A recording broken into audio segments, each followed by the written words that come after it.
हे अधिवेशन संपेल।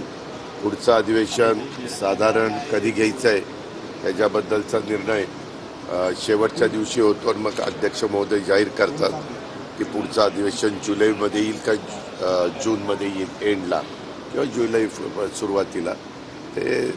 तो अधिकार अध्यक्षाचा असतो, तो त्या बुधवारी सगळ्या महाराष्ट्राला कळेल। आणि एकंदरीत कामकाज चाललेलं आहे, अर्थसंकल्प सादर केलेला आहे, त्याच्यावरची चर्चा चाललेली आहे वेगवेगळ्या पद्धतीनं। मी यावेळेस अतिशय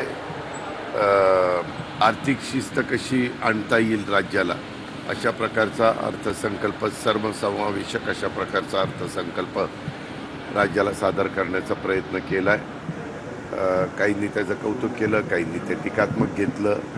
अर्थात तो ज्याचा त्याचा अधिकार आहे। मला एवढंच माहिती आहे की राज्याची आर्थिक घडी ही देवेंद्र फडणवीस मुख्यमंत्री आणि एकनाथराव शिंदे आणि मी उपमुख्यमंत्री आमच्या सगळ्यांच्या उपस्थितीमध्ये चांगल्या प्रकारे पुढं चालली पाहिजे।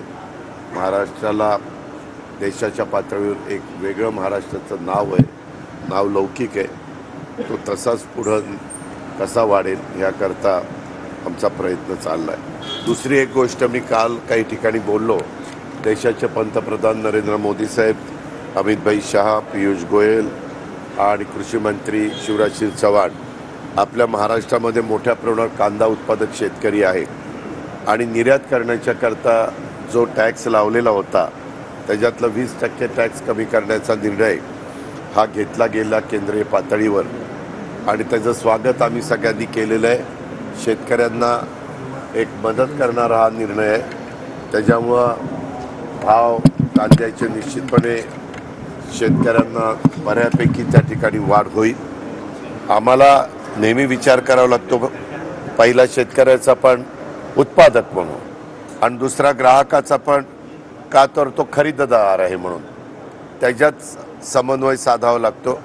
कारण शेतकऱ्यांनी जेवढा खर्च केलेला असतो तेवढा खर्च तर त्याला निघाला पाहिजे आणि त्याला त्याचं कुटुंब चालवायला देखील त्याच्यावर काही प्रॉफिट पण झाला पाहिजे।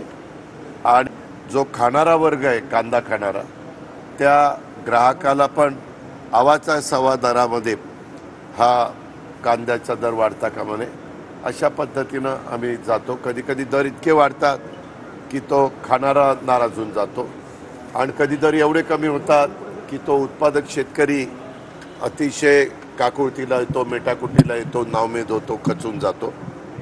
पण कालच्या या निर्णयामुळं निश्चितपणे दोघांनाही मदत होईल, विशेषतः शेतकरी वर्गाला मदत होईल।